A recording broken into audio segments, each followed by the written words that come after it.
joining us. We've got some amazing panel coming on. So what we're going to be talking about today is the Supreme Court ruling, and what that's related to is the case of 303 Creative through Laurie Smith, and whether she should be forced to create a website for a same-sex couple. So the argument was about freedom of speech, freedom of expression, and forced speech. So hopefully we'll cover it. We've got people from a variety of backgrounds or views, but let me pass it initially on to Viva Frey. Viva Frey, thank you for joining us. What's your initial thought about the case, or if you can explain to the public generally what was the case about, and then we can go into the specifics of it.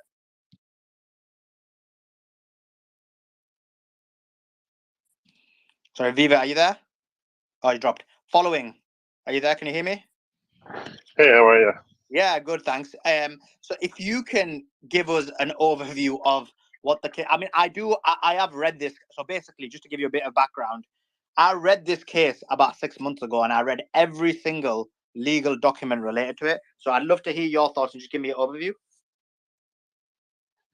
Well, for purposes of background, 303 Creative is a web designer, and they were anticipating that under California's Anti-Discrimination Act, that they would be subject to a requirement to provide their services to various opinions that they may not wish to support.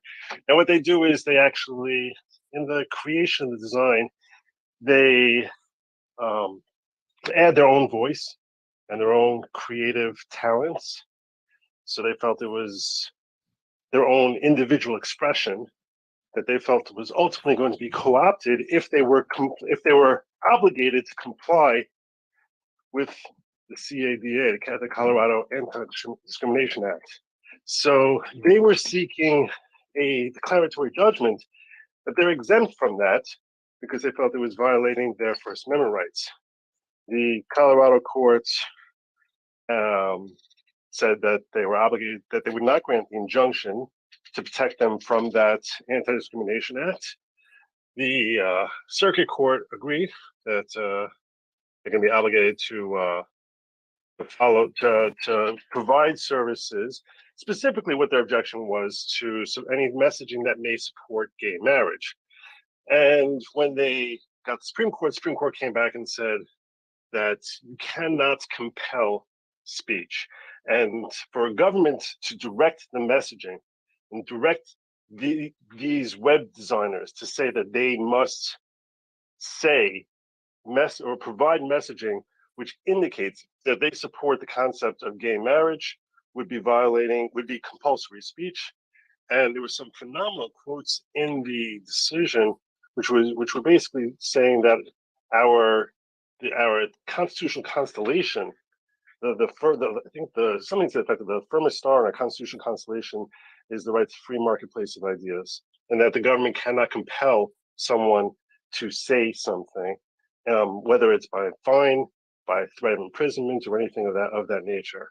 So I'll tell you, as far as there's a lot of misconception as to what this law is saying versus what this case is actually saying, rather than what it actually is saying. The court was very clear in saying that this is not open opportunity for people to discriminate against any protected class, including gay. It doesn't have to be gay. It could be Jew. It could be minority. It could be, in California, it could be political. It could be a political affiliation could be considered a protected class, and that states have a right to protect classes, and you cannot discriminate from providing services. And one of the things that was stipulated to by the defendant is, we're happy to provide services to anyone. Doesn't matter whether they're straight, doesn't matter whether they're gay, doesn't matter what minority they are. We're simply unwilling to provide messaging that would go against our religious beliefs. This is really not about religious freedoms, because there's nothing in this case which says that it's because of their religious freedoms that they're entitled to this protection, that the state cannot compel them. It's really First Amendment based on freedom of expression. And they said that any compulsory speech would be a a violation of that firm right. But they were very clear, both the court and the movement were very clear that this was never an objective about the right to discriminate against gays because you don't like gays, or right to discriminate. That would theoretically extend to anyone. It was extend to blacks, Jews, any group. And that was never what this case is about. A lot of people are trying to make it as if this is a step back in the rights of minorities, when really this is just the court coming to grips with a conflict of different rights. You have your right, your 14th Amendment, which is basically saying, people want to be protected, and there's a right to protect them and equal protection, especially if they're designated as a protected class. And that constitutional amendment seems to be coming into loggerheads, into conflict with the First Amendment right of freedom of speech. And the court was basically saying that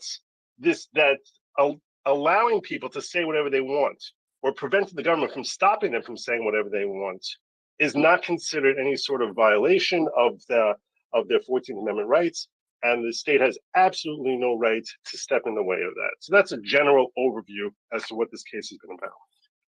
Let me just quickly, just to broaden it a bit, and then let's go into the specifics of the case. But let me go to Liberty. Liberty, I believe that this case went to the district court, and in the district court, 303 Creative lost. In the Court of Appeal, 303 Creative lost. I accept that there was 2 Democrat appointed judges and 1 Republican appointed judge. And then it went to the Supreme Court, and obviously the large majority of those sitting on the Supreme Court are Republican appointed judges. So was this case more politically, and just to add to that, 303 Creative, there was even an argument that it wasn't really a website, and all of this was orchestrated in order to get this judgment, or get a judgment from the Supreme Court. So, Liberty, just a question to you. Do you think this entire case was more politically motivated as opposed to getting some form of legal judgment? I think it's probably correct that that's the case, but in my opinion, it really doesn't go far enough. There's a real issue here as to a violation of property rights and the freedom to associate or disassociate with people at will. So I wish they had gone further, as opposed to it just being a free speech matter. I think that there's compelling arguments to be made that it's a violation of the property rights of the business owner that they have to serve anyone for any reason. At least that's the libertarian perspective on it. But yes, I think that oftentimes cases like this that get escalated to the Supreme Court are done so for political reasons and to set precedent for additional cases down the road.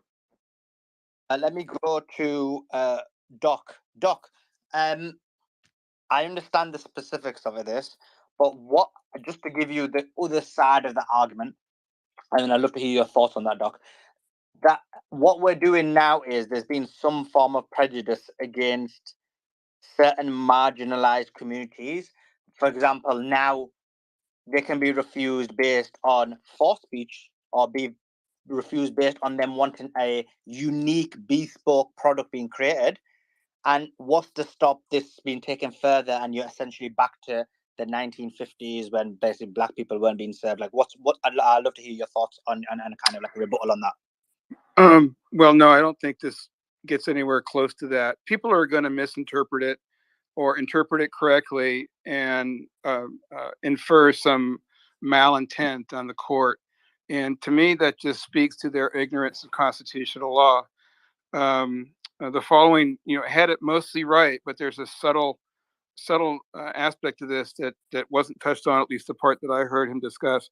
This is, in my mind, this is really balancing not the 14th Amendment, although it is implicated, but it's balancing the compelled speech doctrine against the right of free speech and the right of freedom of religion. I'll explain what I mean by that.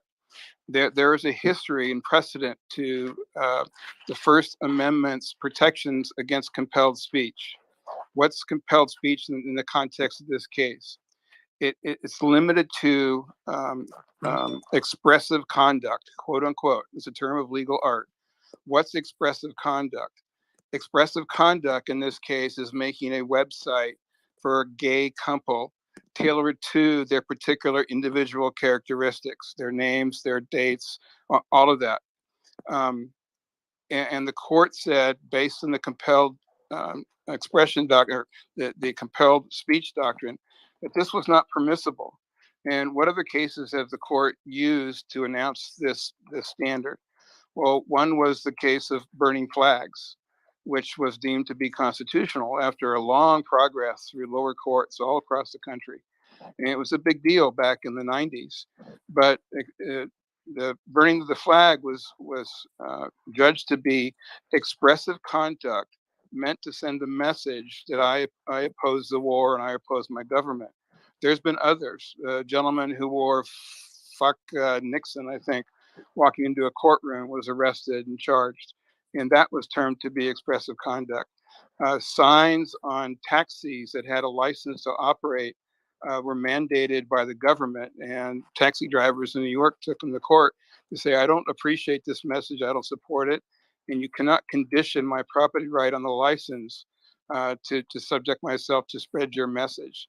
So that the court basically said, when it comes to expressive conduct through speech in this compelled speech doctrine, you cannot compel a person to take a religious position against their religious belief. In this case, this woman, I guess, was a Catholic and didn't believe in gay marriage.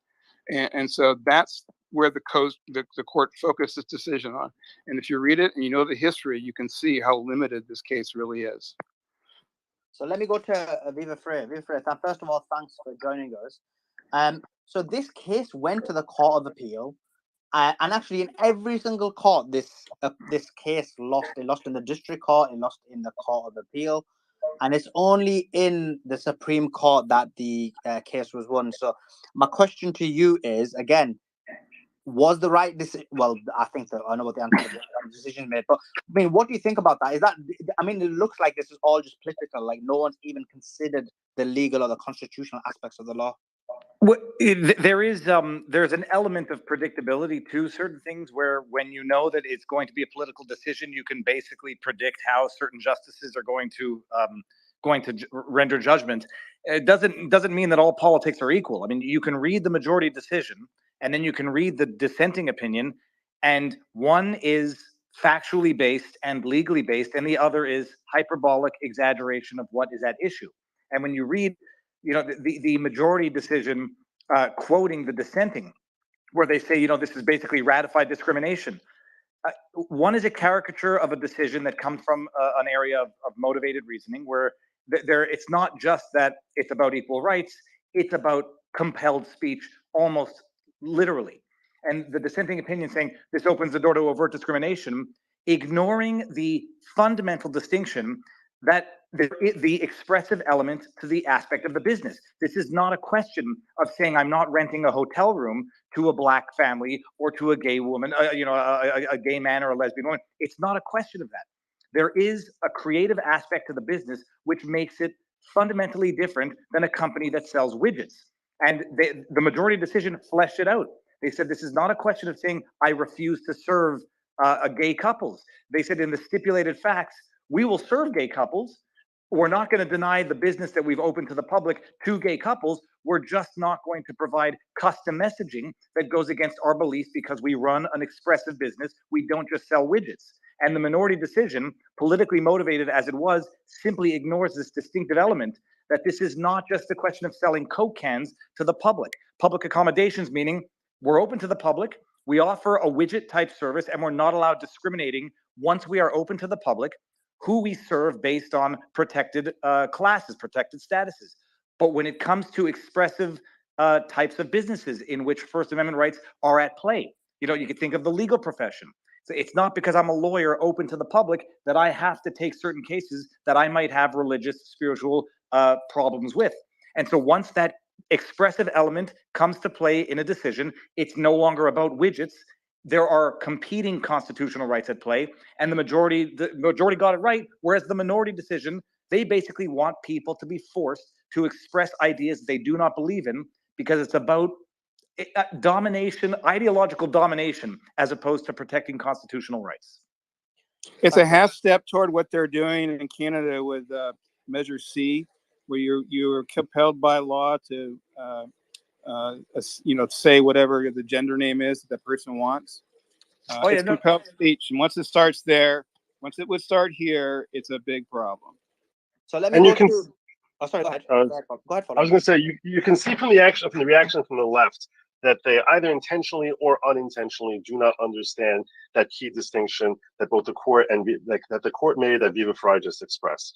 That you hear the likes of Michael Imperioli saying, "I hereby," now that the court has sanctioned this, "I hereby refuse to allow any bigots or homophobes to watch any the Sopranos or anything that I ever appeared in," and that reaction is it was comical because he obviously has no ownership rights over it, but it was even if he did have that right, even if he did have those ownership rights, that would be a widget because that's something that's pre-produced already that you can't say I'm selling this to you and not selling it to someone else.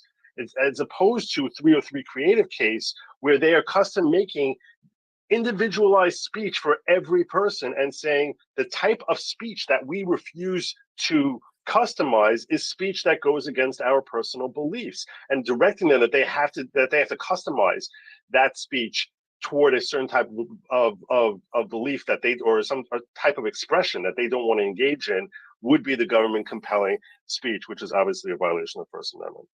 So let me just go to David or Troy, and either one of you can jump in here. So in the Court of Appeal and the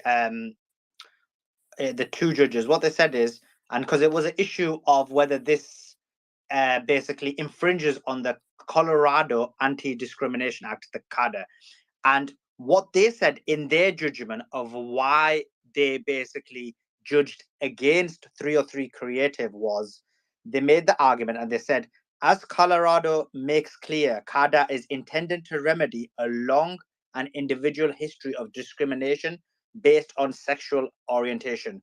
For similar reasons, the Supreme Court in Hurley concluded that eliminating discriminatory bias was a decidedly fatal objective in light of a free speech challenge. So that was the reason why the Democrat appointed or liberal appointed judges made the judgment against 303 Creative. What's your thoughts on that? And if you want to just expand on that, that'd be brilliant.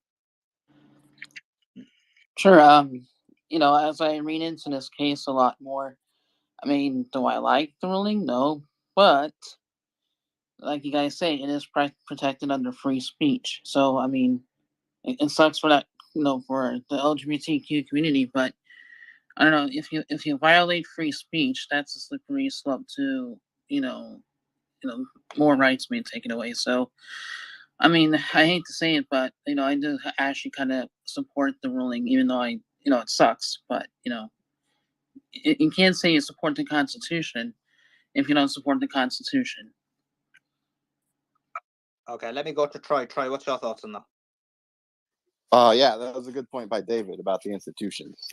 I think the way it's being covered in the media and the way it's being reacted to has a lot to do with the recent memory of 2015 when the original the gay wedding cake court became a landmark case on the bakers not wanting to do one, and the people that were the people trying to get married sued them, and it went all the way to the Supreme Court, and that's where they got the Colorado equal rights thing.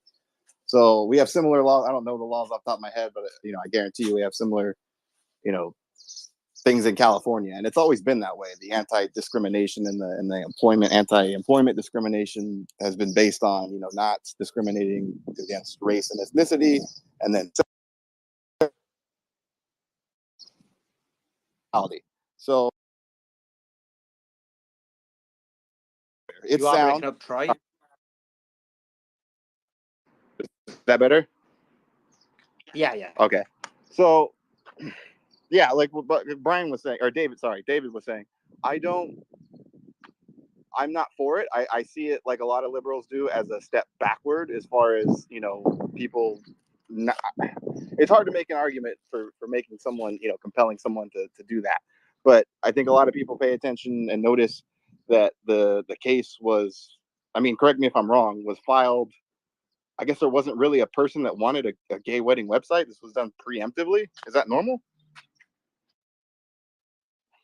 So let me ask you, let me go to Darth. Darth, I mean, the issue here is I'm from the other side, and I'm just trying to present the other side. I did write article on this, like basically saying that the Supreme Court should rule the way they did, but I just want to balance it out and just give the other perspective. So the argument is that, yeah, you're basically, you could say you're compelling an individual in terms of his speech, but also, sorry, Daf, I'll just mute you because it's echoing and then I'll let you jump in. But then also, you've got a scenario where, let's say a person comes into a shop, you essentially. I'm sorry, I'm compel. losing you a little bit, Sully. Maybe go to I can play devil's advocate on this if you want me to, but Well, I lost have the to go signal. I'm inside, gonna come so I back just down want and to. up. Yeah, I'll jump in, Suleiman. If it's Yeah, okay. go ahead, I have Doc. a Wait, couple- 1 second, Darth. 1 second, Darth. 1 second. What do you mean, Doc? I missed your point. Oh, Doc dropped. Okay, so Darth, the question was this, and your echo is quite bad. The argument is this: the Supreme Court has ruled that you can't compel someone's speech, and then you've got a scenario. Let's say somebody was to come into a store, and then you're compelling them to basically sell them a Mars bar or a packet of crisp. So, is that not the same? And if it's not, like, what's your thoughts? All right. So based on what everybody else was saying, I had a few things to comment, and it addresses what you said. So there's obviously a clear difference between the political and the legal arguments. The reason why it goes to the Supreme Court is because it's a constitutional argument. It's a First Amendment and compelled speech argument. It's a 14th Amendment Equal Protections Clause argument, and it's a Civil Rights Act argument. So it's a federal law, and it's going to end up in front of the Supreme Court regardless. We know how both sides tend to make legal arguments versus emotional arguments. I believe Doc and Joe already commented on that. But the easy example to demonstrate the absurdity of it is they prove the point, right? So in the case of, all right, hey guys, we just won, and a baker is compelled to print a pro-gay marriage message if you go. So now go into every religious baker you can find and make them make tons of super gay cakes and force them and compel them to endorse that speech against their will, because we have the law behind us and we control them and make them do it. So by making arguments like that and saying things like that, which they've done for the last 6 years, they prove the point. They've been proving the point. And if all you have to do is suggest an alternative, how would they respond if I went into any one of the million companies that's extremely supportive of LGBTQ agenda, and I said, all right, I need you to make a website that says trans kids are an affront to God. And if they refuse to do it, I would be called a bigot, and they would be suing me, and they would be the ones on defense, yet they'd be completely ignorant to the hypocrisy they're demonstrating. So there's a clear difference between not serving somebody based on physical characteristics or whatever may or may not be a protected class, and compelling speech. As Doc said, it's a compelled speech debate. It has nothing to do with religion to an extent, as Joe said, but I also understand why Doc said it does. It's all combined and it all relates. It's still a compelled speech argument at the end, and that's the key. That's the key difference. And anybody who's suggesting that it somehow enables, if we were talking about what Clint said and eliminating the Civil Rights Act because you should have a freedom to associate, then I could understand why they're making that argument. But they're making the argument as if that was the decision, which it clearly wasn't. I'm going to push back on that because, and I'd like to hear from some other attorneys. I don't read this as having any real relationship to religion at all. In theory, if the government owned Twitter or YouTube, and the government was what was compelling me to give pro-vaccine messaging, nothing to do with religion. And I'm not, let's say my objection to vaccines is not rooted in religion. I don't think the government would have that right to do that. YouTube has the ability to do that because they're a private entity. But I think that based on what they're saying here, if they made me start every live stream that I do with a message, advocating people go get vaccinated, that would be compelled speech, which I think that this case, 303 Creative, would say the government cannot compel me to do. YouTube can because they're private, but I don't think the government can. I think this case, that's how I read this case. I'm wondering if other attorneys disagree with that read. I'd extend it a little bit. Doc, yeah, add that, but also give me the other side of the argument as well, just to balance it out a bit. Okay. I said that I would try and do that. It is very difficult to argue on the law that there's anything wrong with this decision, and I think you can see the tone of the room, the way it's going. It is difficult, but that it might perpetuate stereotypes that are offensive and potentially harmful to some, and we're talking about gays and lesbians here. yeah, there's a potential harm that could come, and that's one of the reasons, if not the primary reason, that Colorado passed this law to begin with. So there's a social justice aspect to it, but it's really fallen down in terms, I think, both the legal argument and the public by the compelled speech aspect of this. And I think where they would go next to support some of the other speakers here, Darth, we can already see the soft, sometimes not even soft push towards transgenderism. And that's a half step from what they now would like us to refer to them as minor attracted persons. They have their own flag. They have proponents out there on social media, and that speech is protected. And it's good that it is, because it tells us exactly where we would go if this decision had gone the other way, where someone's religion, and this is why religion is important in this case, because this was a question of her religious faith. It's set out in the facts that it's because she's a Catholic that she objected to this. So the court's going to look at both the mens rea and the actus rea. They're going to look at her intent. What's in her mind when she refused this service?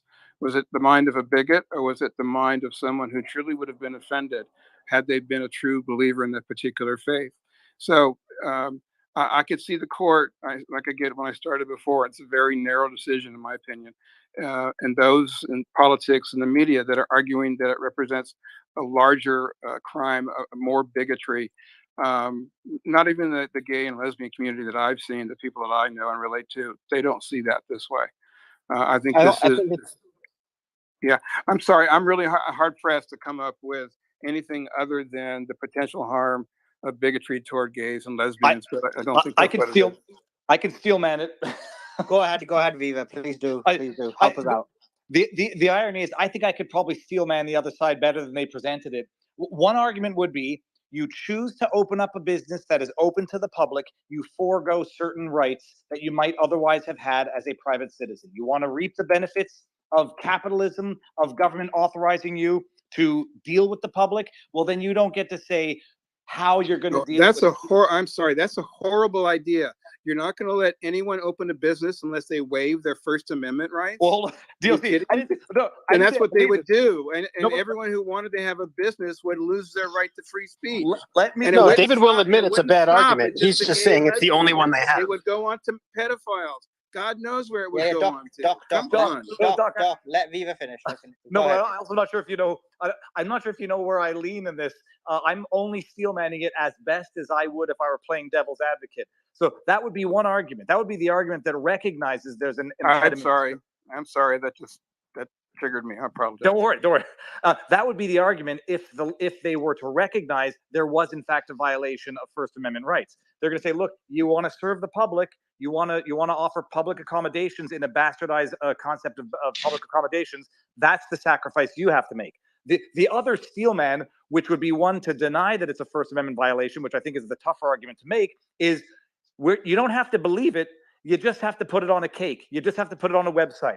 If someone comes in and says, right on my cake, 2 + 2 = 5, you don't have to believe it. You serve the public. It's not a sign that you believe it to be compelled to write it. Those would have been the arguments I would have presented if I were trying to steel man this position, but I think they're untenable for obvious reasons. One is, as Doc is saying, you don't forego constitutional rights just because you decide to serve the public with expressive businesses. And the other thing is, you're not going to compel me to say something that I don't believe on the basis that you don't have to believe it just to say it, but just say it. So that was my attempt to steel man it. I think it's decent, but I still think those arguments fail. Thanks for that, Viva. I do appreciate it. John, what's your thoughts? Yeah, so I think it's important to look at the history behind why we have non-discrimination laws to begin with. Obviously, it was a sad time in this country where Black Americans could not move in between one state to another and know whether they could even get a hamburger or stay overnight at a hotel. And so we developed these non-discrimination laws to do just that. Say, if you're going to open your business, you have to be available to people. Protected classes are immutable classes, meaning you can't change them. I can't hear him. John, you're breaking up. I'll drop you down and bring you back up. Go ahead, David, while John's. I do want to add, like I said, can you hear me now? Oh. Go ahead, David.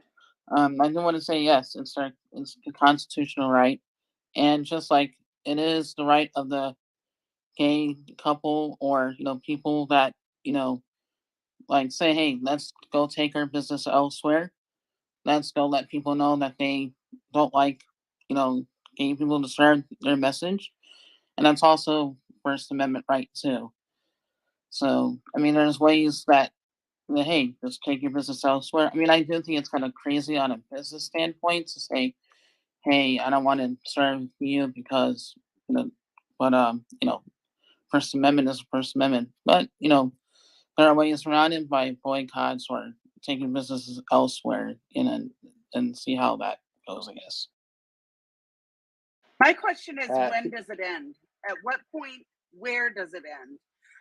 If we can turn people away based on our own faith, where will this end? That's not what this case says. They're not. Sorry, go ahead, Joe. No, Can I answer that? That's not what this case says. This case specifically says you cannot turn people away unless it's your speech that's being compelled. Imagine if you're an attorney and all of a sudden you're being forced to take a case. You offer your public services and you say that you're willing to be hired to handle any case at a rate of $1,000 an hour, and all of a sudden now you're forced to, someone decides to hire you to stand up for something that you find completely repulsive, like standing up for free speech for the KKK. And you say, I don't want to stand up, even though I believe in free speech, I feel repulsed by the KKK, I don't want to stand up for them. Well, they can turn around and say that now you're denying your services to them. That's a violation of their, you're discriminating against them either because they're white or because of whatever reasons. And imagine they could find some basis to be deemed a protected class, or even if not, because, in theory, it could apply to even non-protected classes. Think about how backward that would be, that your speech now is going to be directed, that you're now legally obligated to say things and advocate for things that you find utterly repulsive. That's why when the court was directing this, that's why they said if there's any fixed star in our constitutional constellation, that it is the principle that the government may not interfere with an uninhibited marketplace of ideas. We don't allow this. This is something that goes back to the dawn of our country as the first most paramount right that we have, because that is ultimately making a slave out of the citizen. Yeah, can you clarify why would it be any more or any less offensive to require that a business owner serve someone, like say a black business owner has a barbecue and he doesn't want to serve some Klan members that come in? Why is that not any more offensive than compelling speech? It seems that you should be allowed to associate regardless. It might not be, but the problem here is that freedom of speech and freedom of religion are fundamental rights. They cannot be infringed, except in very limited circumstances. And these circumstances does not meet that test. Well, the other thing I would say is that what your speech is a reflection of your innermost being as to who you are. And so co-opting that's why I said it's a form of slavery, where you're taking that person over and turning them into a puppet. And now, if we can take an individual and compel speech from them, you are literally turning them into a puppet of whoever is controlling them. It could be the state or third party, whoever it is now controlling them, that for a price, they're renting their time out, and now they are the mouthpiece, and they have no mind of their own. In fact, they're forced to say words that completely contradict the thoughts that are going through their own mind. That's inflammatory, bro, and the conflation of that to slavery is completely irrelevant. Like, I hate when y'all try to do this whole, well, we should allow them to speak because it becomes this term of slavery, something you don't even want to address as with the Constitution that you're saying everybody's inclusive too, right? But the only time you start to put inclusiveness now is when we're addressing these other communities. Like, why do we talk like that? I don't understand. Did I trigger you because I said it's a form of no, you don't trigger me at all. You get triggered when I actually call you for your bluff on the stuff you want to stand on. Like when you say the Constitution, inclusiveness, then you want to use terminology like slavery of control of people's minds. A bunch of words. Something that you didn't even address. Like the thing is, you've never used the Constitution to ever address slavery when you're doing all this, but you're using it to build this PowerPoint for people who you know damn well you don't even care. Really, you're probably a little confused. You're probably a little confused. You're a little confused by the Constitution because the Constitution specifically I'm not does confused use by it. the Constitution. No, you're You mean not. the thing that says "we the people" that you tend to forget that we the people, Are me you the black guy confused? that's up here, I'm a part of Are that you Constitution confused? as an American Yes, citizen. you I are. probably You have won't. more leverage on it than you. One second. Guys. I want you to continue this discussion. I'm going to try and mute you. Following, it's just when you both talk at the same time, your mic's echoing for some reason. I'm not sure why. Admiral, finish your point and then I'll go to following. Go ahead, Admiral. Yeah, I mean, this is. Go ahead, Admiral. I don't know what it is. Yeah, it was delayed mute. My bad. And like I said, I think Just you're a good unmute your person mic, following programs. You're Admiral. speaking directly. Be able to hear me? Am I breaking up? I can hear him. We can hear him, Suleiman. You can't hear him. Okay. Yeah, I need to. I'll drop down real quick. Let me go to following. Do you want to say your point? The 15th Amendment pretty clearly says that we all have equal rights. He's probably referring to the Bill of Rights in the original. Can you hear me? What is happening? Is everybody glitched Can you out? Let's go to TJ. TJ. No, I can hear him. I can What was hear your him, thoughts? Suleiman. Suleiman, I can hear the following. But I mean, I'm not sure if you guys can hear me either, but just to point out. I hear you. Okay, but no, just to point something out that really hinges upon the following, what he's saying here, the majority opinion explicitly eradicate views. Right, can anybody hear me? Agree with. We can hear you, I can hear you, Suleiman. You can't hear anybody else, apparently. TJ is talking right now.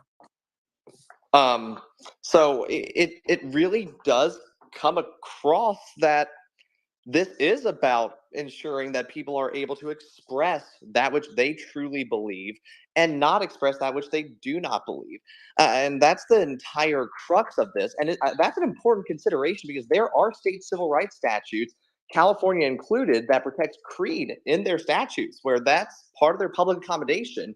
Justice Gorsuch also discusses the history of public accommodation law, which used to be just like transportation, restaurants, things like that. And now Colorado is defined so broadly as any outward facing entity that sells to the public. So artists are included, custom cake makers, clothiers, so on. Everyone is. So in Kentucky, we have a civil rights statute that prevents discrimination on the grounds of one's status as a smoker.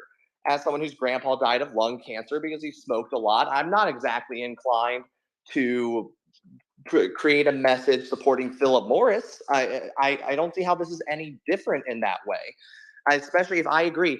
I'm not going to deny you service on the grounds that you are a smoker. What I am going to do is I'm going to deny to serve you based on you trying to tell me that you want a message in favor of smoking. That's just an example that I can think of in Kentucky. If I could just add something, it's a very, very good point, is that the public accommodations has been either bastardized or broadened to the point where it no longer means what it meant. And when Sarah, and this is not a question of picking on Sarah whatsoever, this is a common misdescription of the case, which is whereas at the end, they get to discriminate and deny service to gays, blacks, whomever. And not only is that specifically set out for in the decision as not being the case, that results from this misconception or misapplication of public services or public accommodations, which was intended to say things which are widget type services, you do not get to discriminate based on protected status. Things that require some form of expression involves someone else's constitutional rights and thereby an additional protection. So it's not a question of denying any service that would have otherwise been a standard public accommodations to anybody. It's just a question of saying, as you do not get to compel someone to write a certain thing, express a certain idea. So you can't deny them the hotel room, but you sure as heck can't make the hotel write a customized message on your pillow, we love you, and et cetera, et cetera. So you just have to frame the actual issue and the actual judgment properly in order to quickly set aside the hyperbolic exaggeration of fears that are actually unfounded in the decision and in law. Yeah, the other thing that you can't do is TJ's example is compare an exception based on religious related expressive conduct. Right. Let me go. Can you hear me, guys? Yeah. Yeah, brilliant. Let me go to Liam. Liam, you had some thoughts that you've messaged in, so I'd like to hear what you've got to say about this. Yeah, so I think Viva said he wanted to steel man the argument. I don't have to steel man the argument because I actually think the decision is wrong. Justice Sotomayor's decision is exceedingly brief, so if you'll permit me just a minute and a half, I'll read it. It's a page and a half. It's well worth reprising rather than asking someone to steelman it on the internet. So bear with me 90 seconds, please. 5 years ago, this court recognized the general rule that religious and philosophical objections to gay marriage do not allow business owners and other actors in the economy and society to deny protected persons equal access to goods and services under a neutral and generally accepted applicable public accommodations law. This is citing the Masterpiece Cake Shop in Colorado civil rights case. The court also recognized the serious stigma that would result if purveyors of goods and services who object to gay marriage for moral and religious reasons were allowed to put up signs saying no goods or services will be sold if they will be used for gay marriages. Today, this court, for the first time in its history, grants a business open to the public a constitutional right to refuse to serve members of a protected class. Specifically, the court holds that the First Amendment exempts a website design company from a state law that prohibits the company from denying wedding websites to same-sex couples if the company chooses to sell those websites to the public. The court also holds the company has a right to post a notice that says no wedding websites will be sold if they will be used for gay marriages. What a difference 5 years makes. And not just at the court. Around the country, there has been a backlash to the movement for liberty and equality for gender and sexual minorities. New norms for inclusion have been met with reactionary exclusion. This is heartbreaking. Sadly, it is also familiar. When the civil rights and women's rights movements sought equality in public life, some public establishments refused. Some even claimed, based on sincere religious beliefs, constitutional rights to discriminate. The brave justices who once sat on this court decisively rejected those claims. Now the court faces a similar test. A business open to the public seeks to deny gay and lesbian customers the full and equal enjoyment of its services based on the owner's religious beliefs that same-sex marriages are false. The business argues, and a majority of the court agrees, that because the business offers services that are customized and expressive, this free speech clause of the First Amendment shields the business from a generally applicable law that prohibits discrimination in the sale of publicly available goods and services. That is wrong, profoundly wrong, and I will explain. The law in question targets conduct, not speech, for regulation, and the act of discrimination has never constituted protected expression of the First Amendment. Our Constitution contains no right to refuse service to a disfavored group. Therefore, I dissent. I will just say two things because I know I've held the mic for a second here. First of all, Justice Sotomayor is brilliant, and I have nothing to add to what she has said. And secondly, I will say she raises the specter of stare decisis, that the court ought to... No thoughts of your there, Shaw? The court ought to be bound to follow its previous decisions unless it can show, and usually the justification for departing with old decisions like Dred Scott or Plessy and Ferguson is the idea of the living tree, that the society no longer reflects a plainly wrong and discriminatory past decision. So when Justice Sotomayor makes reference to 5 years old and 5 years ago and the cake decision, she is challenging the court to abide its own rule. Thank you very much. If I may just, I'll exploit the fact that he said my name. I just had to look up, by the way, who Liam Shaw is. I still don't know who Liam Shaw is. And that's in terms of the parody account, because I'm looking at your account.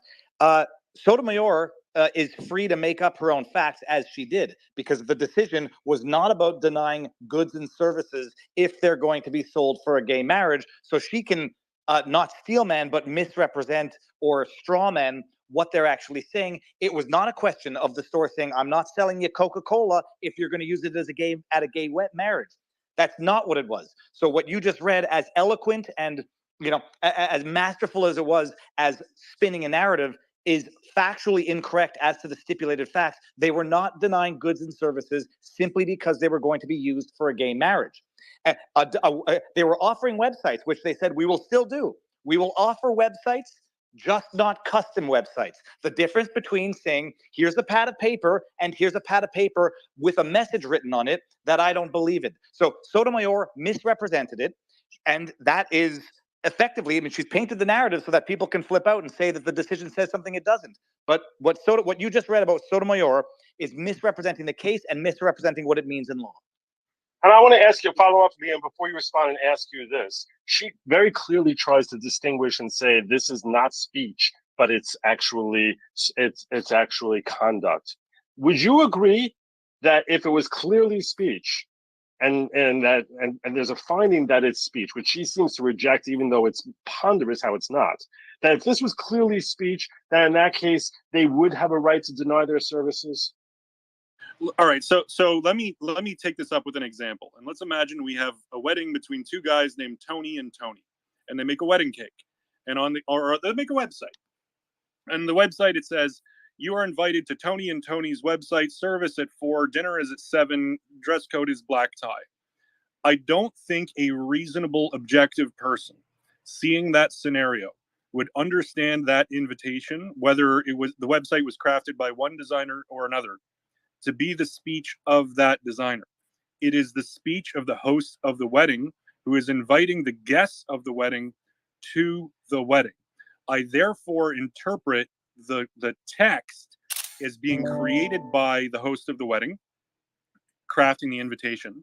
The service that is provided by the web designer is to take the content, and anyone like me who's ever like designed a website for another person, you take their text, you take their content, you take their blog, you put it, okay, you spice it up, you do SEO, you do your thing, but it's their words. You are not uttering that speech. And I don't think it's reasonable or normal to turn around and say, hey man, I hear you're gay, or you're supporting the gay stuff, or you're part of the gay agenda now, because one of your websites is holding a gay wedding where you posted a script written by gay people that there's no reason to believe you believe it or not. So I absolutely agree with Justice Sotomayor that this is conduct and this is not speech.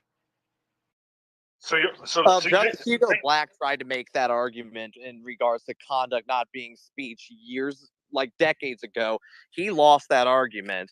If conduct is expressive, which, by the way, not only did 303 Creative assert that their conduct was expressive, but so did the Colorado governments. They all conceded this was pure speech.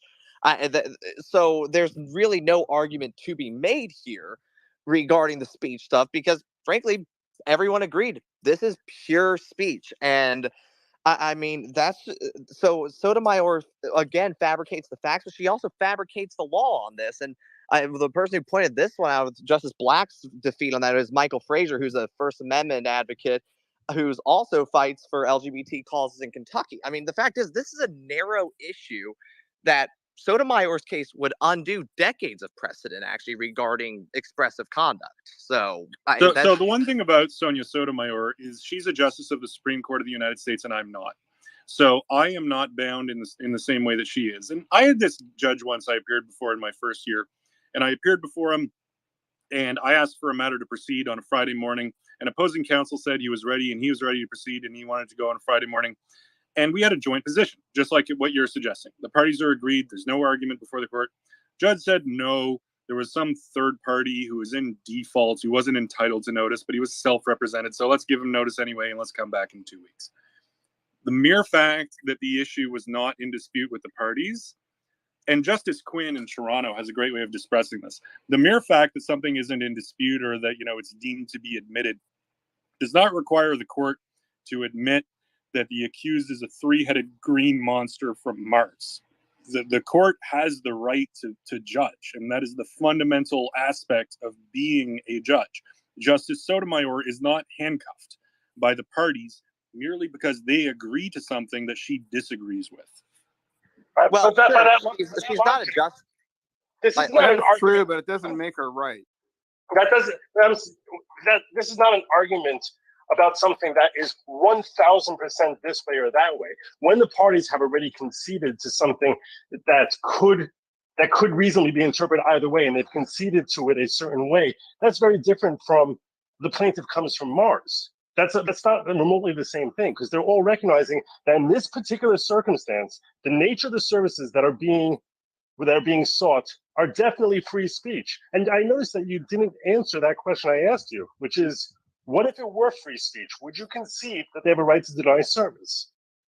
All right. So if the issue is speech, then the court, I think, has to respond in a uniform way. And you have to come back and deal with the Kate case and overcome stare decisis. Now, I know that's a little bit more of an answer that you wanted. You wanted a binary answer. That's a, But, hold on. That's a cop out. Okay, someone offers. But all right. So I'm trying to get around my cop out by giving you a more direct answer. And my more direct answer is, even if it was speech, I would still take the position that they're bound to make the website. So hypothetically, I officiate weddings on the weekend. I'm not a religious person. I wouldn't take this position, but I officiate weddings as a minister because I officiate weddings for the public. You're going to make me officiate a gay wedding if I have a religious objection to it. If you are... Yeah, your answer is yeah. If you're going to be consistent with your last position, the answer is yes. So, Liam, I also have another hypothetical. Now you're pivoting. Because now you're exercising two rights. You're not exercising only your freedom of speech. You're also exercising your freedom of religion. And that was the case here. It's exactly the case here. Okay, so, but it wasn't the question.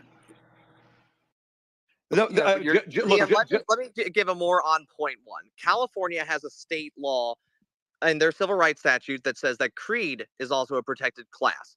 Would you force a Jewish web developer to make a neo-Nazi wedding invite? Yo, what the hell? Like, well, the issue that you run into there, and I'll just borrow the. Hold on, wait a minute.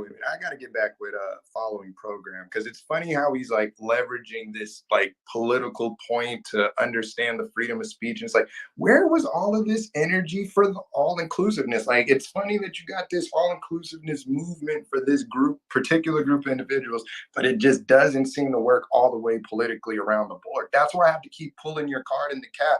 Like, how are you going to say they deserve it before people that were here before them deserve it? Which is why we say no, they don't deserve it at all. Like, fuck all of that. Like, the corruption of what, don't you want to be in? Oh my god, who is they? Who is they? Neo-Nazis? Hit dog hollering, like, you know, we're like I said, no. Dude, you other everybody. What's this black nationalist stuff? Let's talk about let's talk about it. The fact, hey, wait, you know, the fact that I have a God-given they don't get right on the same territory and soil that you all do to, you know, announce whatever I believe and stand in. You all, who are you talking about? You everybody all. That's American, right? I think that's the majority of this space speaking on the subject. So let's not get too triggered, right? Because we're all citizens, right? I'm just using transparency that y'all don't, because you forget there's a certain part of the totem pole that's you all, including myself. Look, Doc, let him finish. The funny thing is, when I say you all, I know how to be all inclusive, like based off that constitution that says we the people, like including myself. But when you all have this dialogue, I'm talking about the men that are speaking now, it just seems that we the people to certain individuals speaking is a selective group and category that always seems to exclude a certain particular group of minorities here where we speak. And it's weird. It's really weird and disingenuous. And then it's like, oh, I want to be heard and I want to be right. But it's like, are you really being heard and being right?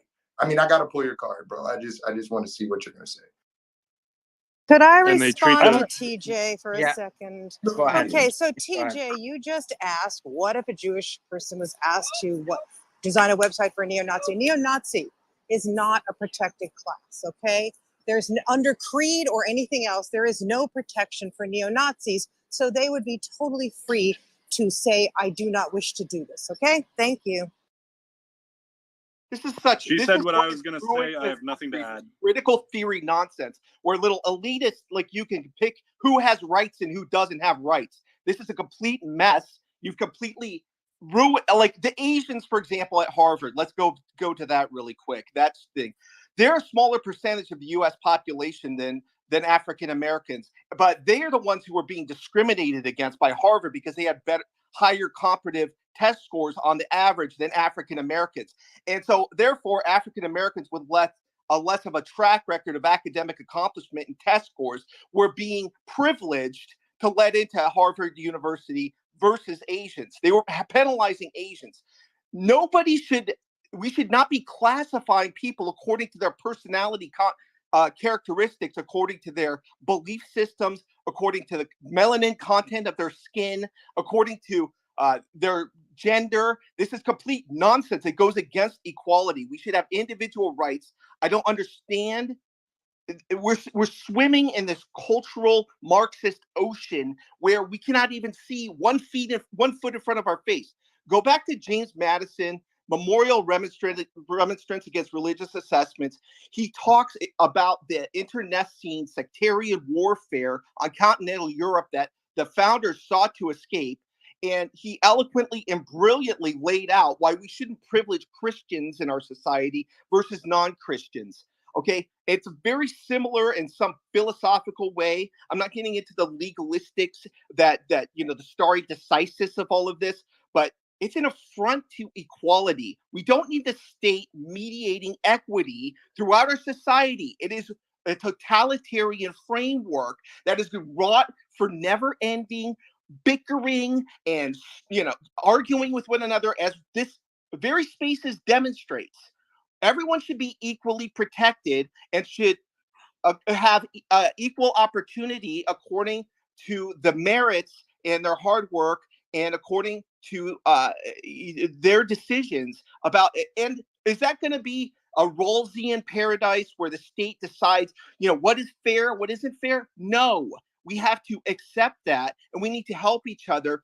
If you care about people who are underprivileged, you need to have found an organization or do charity work or to help them because you have personal compassion for those people. We cannot have the state mediating all of our social relations. It's just going to be a never-ending nightmare, in my humble So, opinion. Kyle, fundamentally, what you're saying is the Civil Rights Act of 1964 is something you disagree with vehemently. But that, of course, there never should have been. I understand. Never should have had Civil Rights Acts, okay? Because that is in fact what that does, as well as the state. There never should have been. Excuse me. Well, it sure as devastated well the black as the state Anti-Discrimination Act.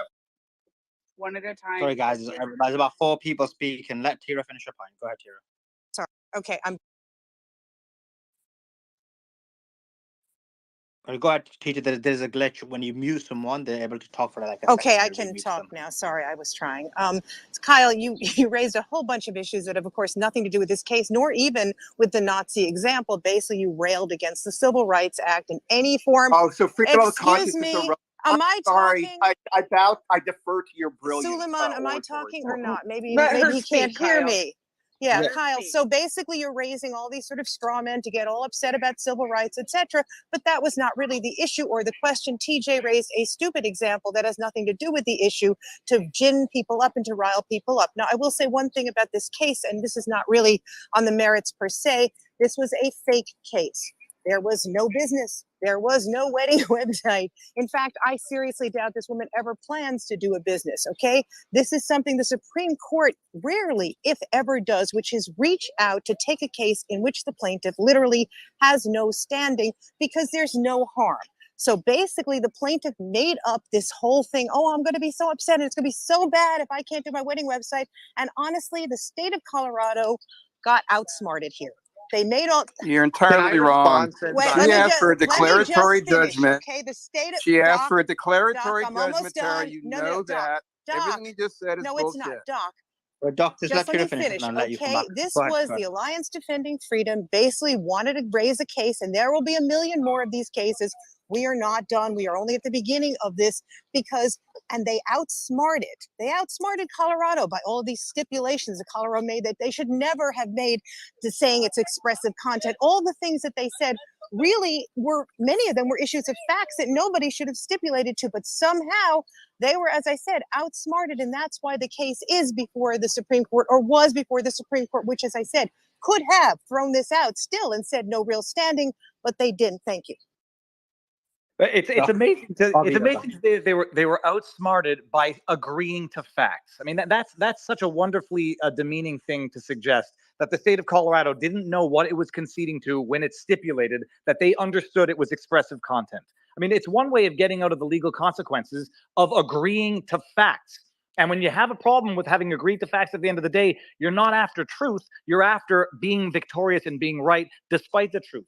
The fact that a court might have said they had no standing, testing laws is a darn good thing to do before problems arise. And the fact that the courts have used standing as a pretext to avoid hearing cases that they ought to hear in the first place doesn't make it a good practice in the first place. They Tara, tested the Tara just deceptively derailed the conversation away from the law, because this case started as a request for a declaratory judgment. This woman had a history of as an artist, wanted to go into the wedding website business, but being in Colorado, because of the background with the cake cases and this particular law, wanted a declaratory judgment from the court that if she denied service based on her religious faith and based on her freedom of speech, would she to deny this in this particular circumstance? And that's how this case proceeded. Standing was never an issue. And it Not- should can I- have can I been, respond Doc. as It well? should have been. That's No, the point. And they, Okay. I just wanna- Normally, then what you're people don't suggesting is walk. that she should not have been able to test whether or not her rights were subject to the existing law. So I want to That's respond nonsense. because my name was brought up and said that my hypothetical was stupid. So let's talk about standing. One, Colorado demonstrated willingness, ability, and history of enforcing this statute. So that's part one. And under Susan B. Anthony List v. Dryhouse, that's enough to confer standing. Supreme Court acknowledged that as well. To quote Justice Gorsuch, Colorado has a history of past enforcement against nearly identical conduct, that anyone in the state may file a complaint against Ms. Smith and initiate a potentially burdensome administrative hearing process, that Colorado has declined to disavow future enforcement proceedings against her. I also think of Steffel versus Thompson, 1974. It is not necessary that petitioner first expose himself to actual arrest or prosecution to be entitled to challenge a statute that he claims deters the exercise of his constitutional rights. Now, on to my Nazi issue. That's absolutely relevant because no one in 303 Creative disputed the constitutionality of state public accommodations laws. So, a state public accommodations law that protects creed, if you side with the majority, a state public accommodations law that protects creed would absolutely be relevant about serving a neo-Nazi. We could also do religion as well, because the KKK is a white Anglo-Saxon Protestant group. So would we force anyone else to serve as a KKK meeting and send a message in support of the KKK? I doubt it. So it's absolutely compelled speech. It's absolutely relevant. It is not a stupid one. Pre-enforcement challenges go back for decades in First Amendment law. In fact, pre-enforcement challenges are one of the only ways to do it. Tira, I haven't heard you complain about the pre-enforcement challenge where a Tennessee federal court struck down their public drag show ban. But it's the same exact type of standing that allowed for the Supreme Court to strike this down. So it just seems like people resort to standing when they've lost on the merits. No, that is not true. I agree All with- right, so let's go a few more places here. Number one, I don't believe that Nazism is a creed that would be protected. You obviously disagree. I'm not seeing California that. statute says that it does not differentiate. That's Excuse me, viewpoint I think if we actually had that case, we would be hard pressed for anybody to defend it. Number two, Gorsuch in fact said no one raised the standing issue, right? That's not There's true. one It was sentence dismissed. in It there was- saying no, it was nobody had dismissed. raised it with that court, okay? He didn't go into it, but he made one little comment about how no one had actually raised it, okay? And number three, bogus case. This woman, this was a setup. You know it was a setup. Alliance Defending Freedom has $79 million in funding. The people that went after Basically, her were set up. They went after her for the same reason they went after the cake baker twice. Nobody because they went want to get after this her. And restriction on free Doc, speech. nobody went after her. She went after the law because Of course she. they No, did. excuse me. Organizations are targeting this No sort one of went freedom after of her. religion, She this didn't freedom of have a expression. current That's business. exactly the same people that ran the cake scam. She did not have this I business. understand why they did it. I'm an agnostic. I don't pray to any god, okay? And I've always supported gay marriage and equal rights because it's an equal protection issue for me. But you can't avoid the fact there's supremacy here in law on free speech and supremacy here in the law fundamentally on the right of religion. And this case had nothing to drew do with upon religion, both those did it? sources. Tell me about where the court did came to it the right say decision. religion? Can I read the standing In the portion facts, to y'all? she said that this violated her freedom of She religion. said that, but the It's court inherent in was the talking case about free from the very expression, right? beginning. Court was talking about free expression. Yes. We're talking about both. It says, this case on page 3 says, to secure relief, Ms. Smith first had to establish her standing to sue. That required her to show, quote, a credible threat existed that Colorado would in fact seek to compel speech from her that she did not wish to produce, and they cite Susan B. Anthony List v. Dryhouse, which is from 2014. So I'm not sure why it is that you're saying that she didn't have standing when the court addressed that issue out of the gate. Court said that the courts below had determined that, correct? They said they would not. No. I don't think you're right. Directly from the decision. I'm reading to you from page 3 of the decision. Open up the decision, look at page 3, and you'll see in the top paragraph there, it says, to secure relief, Ms. Smith first had to establish her standing to sue. That required her to show, quote, a credible threat existed that Colorado would in fact seek to compel speech from her that she did not wish to produce. And they cite the Susan B. Anthony List v. Dryhouse 573 U.S. 149. That's the that is the standard that she needed to establish in order to establish standing. So I'm not sure why it is that you think that standing was a moot issue before this court. They're simply saying this there is a sentence in there, and I can't look at the case now. I'm outside, cannot check computers or anything right now. But there is a sentence in there in which Gorsuch said no one had raised it in this court. Okay. I'll find it for you. Thank Sarah. you. It's there. Okay, so you can deny that it's there, but it's there. Sarah, Thank you, you're Liam. right. It was not contested in the Supreme Court, but it was contested in the Supreme Court. That was one of the issues appealed in the 10th Circuit, and the 10th Circuit reversed the district court on standing, but they sided with Colorado on the merits. And on the standing issue, the 10th Circuit must have made it quite conclusive, because the only thing that was discussed in SCOTUS was the actual merits of it, because Colorado decided they have standing. If Colorado wanted to challenge standing, they could have, but frankly, I think they would have had to call for overturning Susan B. Anthony List v. Dryhouse, which I don't think anyone really wants to do that, because if that was the case, like I mentioned, the Tennessee drag show ban, for which no one was arrested, cited, fined, prosecuted, or anything, well, that would have been that also wouldn't have been able to go through. So it just seems like people are only talking about standing here because they disagree with the merits. No, I'm actually talking about it because I don't think she has a real actual business or a credible claim here.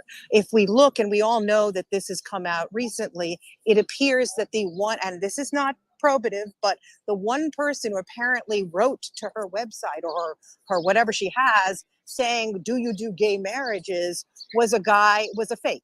Okay, it was a fake. I don't know how it happened. I am not going to blame her or her lawyers, but what I'm going to say is the day after they filed the lawsuit, all of a sudden, out of nowhere, came this request, okay, from a guy who it turns out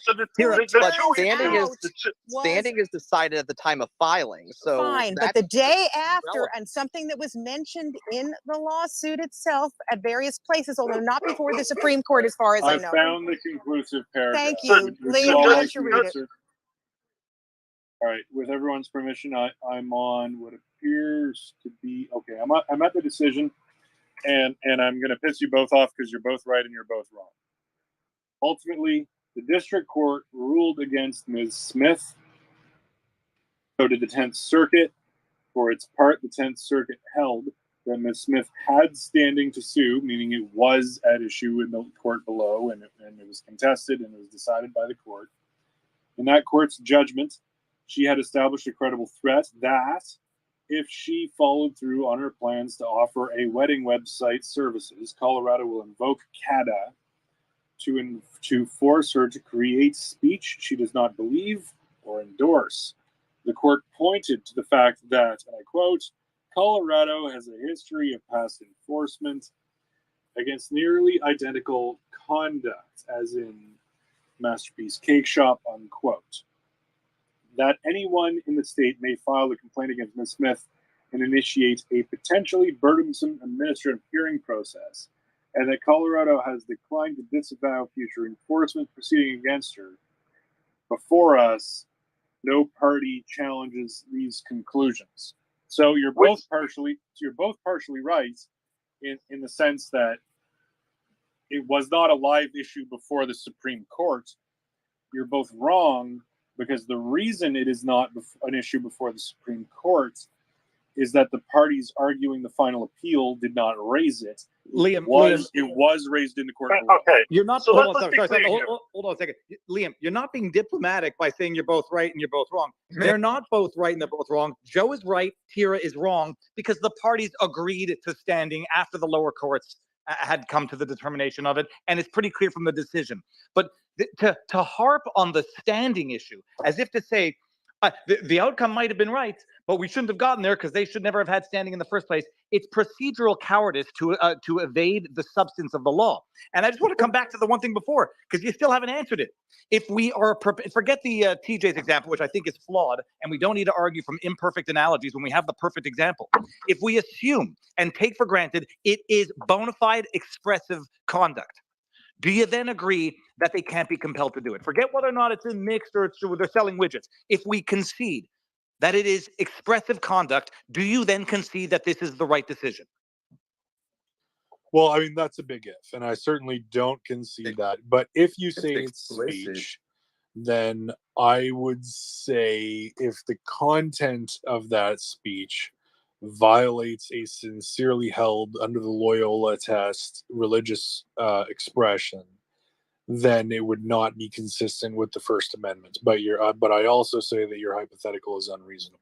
But we You're saying it's unreasonable. So look, let's use a real life statement where they were just chanting, "We're here, give me we're one queer, second, and we're Doc, coming for your Doc. children." You know, the thing that went viral on social media a few days ago with the LGBTQ community screaming, "We're here, we're queer, we're coming for your children." Publicly, mass media picked it up and it's going viral. So do we not consider that explicit expressions? And we don't think that this decision now is in fact it actually No, pedophilia is not protected speech, pal. Are you serious? It's a part of the LGBTQ. I do apologize. Are you serious? I'm not hearing you at No, all. pedophilia is not part of the express themselves. Like we're talking about the freedom to express yourself freely and openly. I'll go down and up. First Amendment, and we're forgetting of the egregious statements, all of the homophobia that runs around from this community be placed on every single individual. This is what I mean by y'all are lawyers. And y'all don't really see this shit as a problem. It's okay that they overturned it. Now the people that are upset are the ones who do the most violations and saying that we're the people that don't have any consideration from others. You're coming from the black guy that gets the most censorship and silence in all the fucking world, right? So here I am watching another community fight. No, I don't believe in your systematic racism. I think it's a grip. That's what I think. I don't want to talk over you, man, but I don't think you're a victim. No, man. I'm not a victim at all. You're a young man. You're obviously strong. You like, tell from your voice. No one's oppressing you. Like, Doc, look, it's not about being a victim when I can actually tell you what's going on from the statements of professions that aren't even willing to speak on it. Like, it sounds like y'all are more afraid of what happens when you tell the truth than I am, right? And I've served the country, so looks like we all put a little bit at risk here, a little bit at stake, and we're trying to sit here and find a reason. Because when a man says but after anything in the statement, he doesn't believe what he just said. He's going with the facts after the but. So to me, it doesn't sound like Liam knows how to pick. Well, when you're talking about the law, you have to talk about the rule and the exceptions. And you have to weigh those exceptions and the rights violated if you violate those exceptions. The exception. That's what we're talking about here. The rule and the exception. It's not a but, okay? It's the exception to the rule. I've always been considered the exception in this quote unquote we the people ass constitution. And what I'm watching now is that sheer ignorance move fast forward to the year 2023, 2024, where the same people who didn't know how to make a decision 50, 60 years ago, 64, whatever fucking year, are now showing. Do you believe in protecting the freedom of religion? Do you believe in protecting religious expression? Absolutely, I do, because that seems to be. And that's what's happened here. Yeah, well, so what are we gonna? That's the right, the fundamental right. Not all rights are fundamental. Not all victim classes are equal. In this country, freedom of religion is protected. Even silly, stupid freedom of religion. Right? The test to be what it is and is not a religion is set very, very low. Protection for freedom of religion is there, but the freedom of speech isn't. Like, you know, everybody is allowed to go out. It is. There is freedom of speech in this country. I'm sorry. You cannot compel me to say something I don't believe in. Can I just ask, I mean, Admiral, first of all, I mean this sincerely. Everybody who has served deserves a great deal of respect for that. I'm going to ask you this. I don't know what your position is. I'm listening to you, and there's there's a lot of, you're trying to bridge it into different discussions.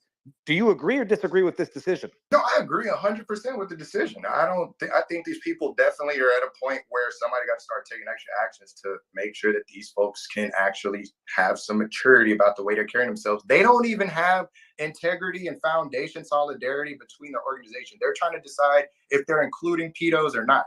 That's a problem. And when it's going public to the point that it's going into the court systems where they're going to have. It's a problem that it's even being considered. You're talking about statutory rape, right? And that slippery slope has already started here in California. Okay, it's now legal for a 20-year-old to. Guys, you're going off the track. It's not thinking. Let me go to Liam. Liam, what's your thoughts on this? Just Everson, and to sort of get away from some of the legal discourse, because I want to be inclusive for what I presume is a mostly lay audience. Judges since the time of Solomon have tried to compromise, to divide the child in half and reach some kind of accommodation. And the interesting thing about this injunction, and let's remember this is injunctive relief being sought, and generally speaking, the standard of proof to achieve an injunction is higher than the standard to just win a trial. But there's no compromise here. There's no inquiry into what is being asked. Is she being asked to write gay marriage is beautiful, I believe in gay marriage? Is she being asked to say the wedding is on Thursday, and if you receive an invitation, please show up at 4:00? There seems to be no attempt in the judgment to even interrogate a set of facts under which, a couple, whether same-sex or not, could inoffensively just say, like, hey, here's our ready-made website, like, would you post it? And to distinguish that, to Doc's point, because Doc is correct that when you make a rule, you have to set out its exceptions. Like, we can all imagine a circumstance where the speech that would be made out by the website design could be horrific, and we don't need to go. It's just easy to imagine that. But it's also easy to imagine that even if someone came in that the proprietor hated, that they despised, who belonged to a protected group, wanted a totally ordinary bread and butter, cookie cutter, boilerplate website, and there's no space for that in the judgments. It's one-sided, and it gives this overwhelming injunction against the entire state for this woman to refuse all gay couples all the time, no matter what, even if their website is identical in every way or doesn't even mention or show pictures that they are of the same sex. You see, Liam, what you just did, look, if I can, I've been sitting here very politely, okay? But I want to point out two things. The two issues that Tira and Liam have been bringing up are standing and whether or not this is free speech. And you're basically accusing the state of Colorado of doing is basically missing the football when they took their swing at it and failing to properly raise these two issues. A, that they let it go after the 10th Circuit made its decision and said there's no standing, and B, in conceding to the fact that this was, in fact, an exercise of free speech. And what I'll politely point out to both of you is the state of Colorado took a lot closer look at the underlying facts than either of you did, almost certainly. So they knew what they were dealing with here. They were busting their tail to try and win this, fighting it all the way up through to the Supreme Court and busting their tail to try and make sure that they could that they would be able to stand up for the CADA. And in the end, they still lost. So if they're busting their tail and they recognize, hey, we don't have a winning issue here on standing. Hey, any cursory look at what this business is proposing doing is definitely free speech. It's bad faith for us to argue it. And now you're coming here with less knowledge of the facts and assuming that they did a poor job in putting forward those issues. What you just said, Liam, is a really interesting thing. You said we can easily imagine speech, which is like cookie cutter language that would not be really any different from one wedding to another, whether it was for a heterosexual couple or a homosexual couple. And what I would respectfully submit to you is that arguably that cookie cutter, that's a widget. If this was a widget, in that case, under this very decision, and they decide, hey, we're not going to sell that widget to a gay couple, that would be something that they could be held punishable for. But That's not what this is. You're basically pretending that the facts are not what the facts are. That's why when you're extolling Sotomayor, I'm saying Sotomayor, I look at her like she's a clown. I think that she's incompetent because she's gaslighting about what the actual facts of this case are after they've been reviewed by both sides. Joe, I'll just read. I don't know what page it's on because let me see here. Page 32 of the Sotomayor's dissenting. The majority protests that Smith will gladly sell her goods and services to anyone, including same-sex couples. She will just not sell websites for same-sex weddings. Apparently, a gay or lesbian couple might buy a wedding website for their straight friends. This logic would be amusing if it were not so embarrassing. I suppose that it goes on here a little bit. Then it says, Smith answers that she will sell other websites for gay or lesbian clients. Recognizing she will sell a widget, but she won't sell a custom website. So it is, Liam, just outright misrepresenting the facts. And they recognize it even in the dissent that Smith says, I will provide a widget website, I just won't provide a custom website. But what I love here, we touched on it earlier, I'll harp on it a little bit, is that all of a sudden, the left that wants to discriminate based on protected status in the Harvard decision, that rails against Justice Thomas, who happens to be a black justice who rendered a decision against affirmative action. They want to claim the right to discriminate on the basis of a protected status in the Harvard decision, while then blasting the right purportedly for now sanctioning discrimination, in this case, in which there is actually no discrimination. I hate to be partisan, sound partisan politics about this. The left does not care about justice. They don't care about the facts. It's ideological domination, and they don't even have consistency among their within their application of the law, in that they want to discriminate in one case and then complain about fabricated discrimination in another. So isn't it interesting that, Viva, you have now raised the claim, I guess, that both Liam and I suppose, as the two who spoke out on this, are making we are the left, right? We are the people. I have never actually spoken on this stage about the affirmative action ruling. So I really do think that the fact that you are othering us, or you're making us, we are this people. I'm talking about the judges, not you. That's what you said. The judges. Oh, I see. So you're not talking about us. I will say one thing about Sotomayor. I really have rejected. I have seen so many comments saying she's unqualified, etc. Sotomayor is brilliant. You can disagree with this. You can say that she is misrepresenting the facts. But for people to sit here and say she's unqualified, etc., and I've heard this a lot recently, and if anyone on stage has said that, please don't say that, okay?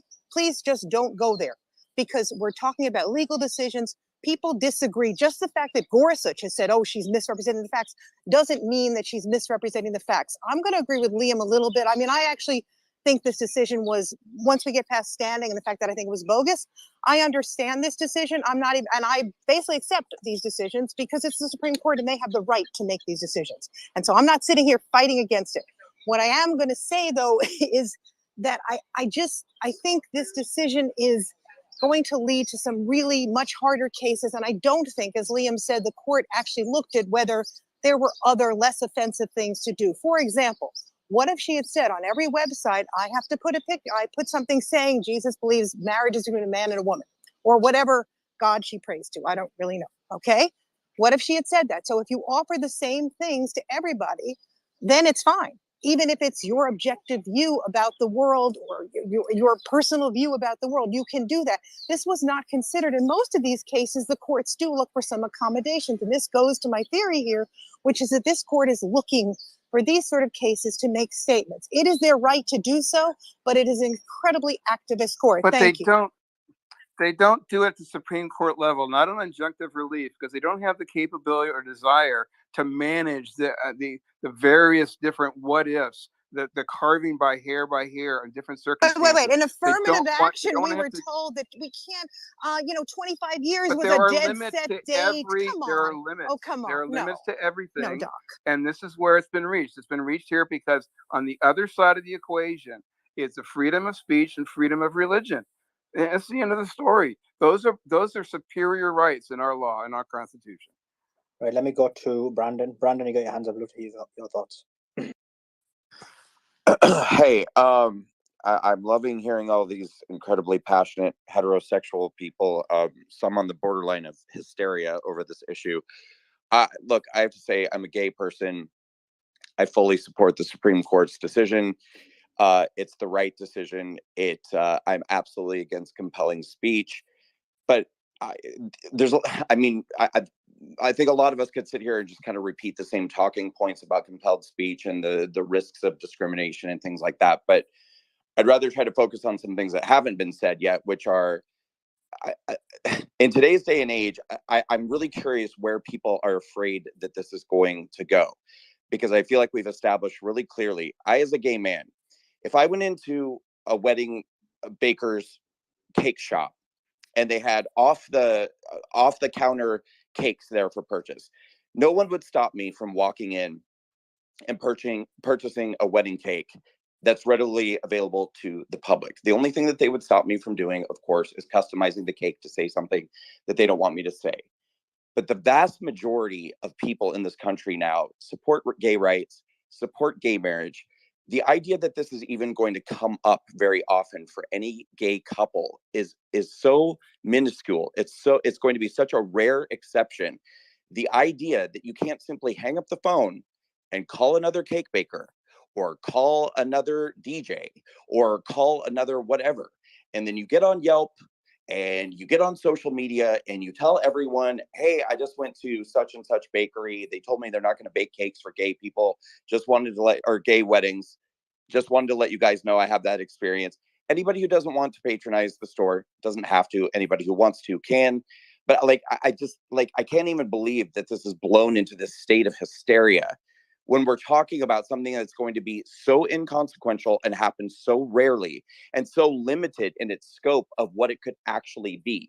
I mean, when you think of the various services attached to any wedding, we're talking about flowers, cake, DJ, food, cater, I don't know. But this is a very, very limited, sorry, I'm in New York, something's happening. I guess that's my point. Like, I don't understand how this has gotten so blown out of proportion when it's such a limited thing that's going to have almost no effect on anybody. Right, let me go to Miz. Miz, love to hear your thoughts. Well, so I was actually going to say the same thing that Brandon said. So, I mean, not to like really repeat it, but just how often is this going to come up? And I actually agree with Tara on something, which is very interesting, Tara. But this, the person that they put in the case, it was like fake documents. Like that person literally is heterosexual and did not, request any type of website. So, and this is also a team that was who helped overturn Roe versus Wade. I think that's interesting. I mean, it's kind of like this ping ponging between, and the court is being used, our resources are being used to make decisions on these cases.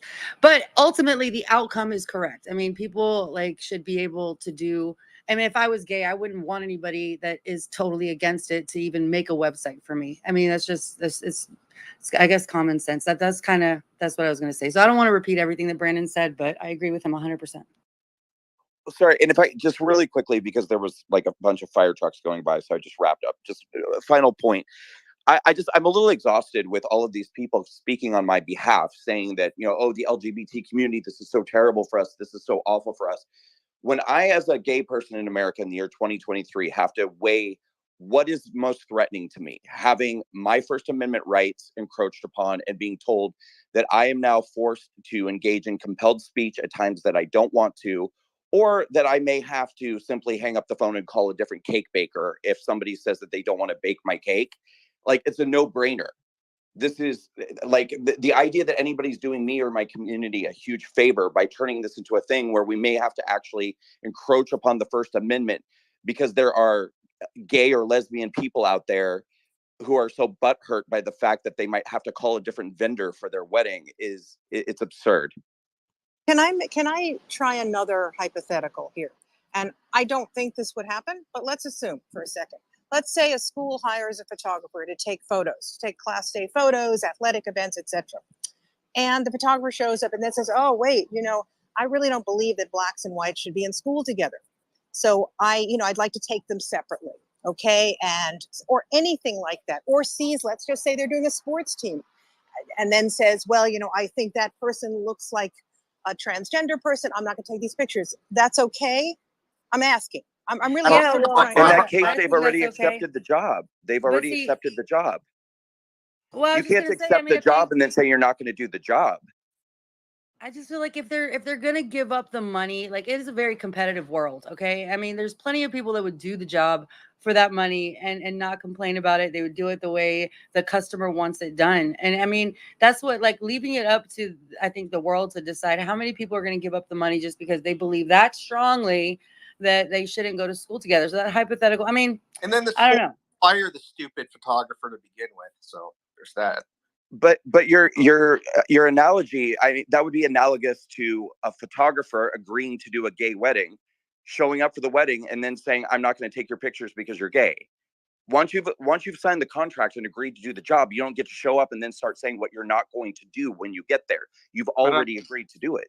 But on the other hand, what Tara would support is, I think, what's already happened in like Columbia Law, where they have separate graduations, separate housing for Black students, so they have a safe space. Somehow that sort of discrimination is okay. And that just shows how far the left will take this if we let them loose on our First Amendment. You know, that's an interesting example, Doc. And affinity housing has been around for quite some time.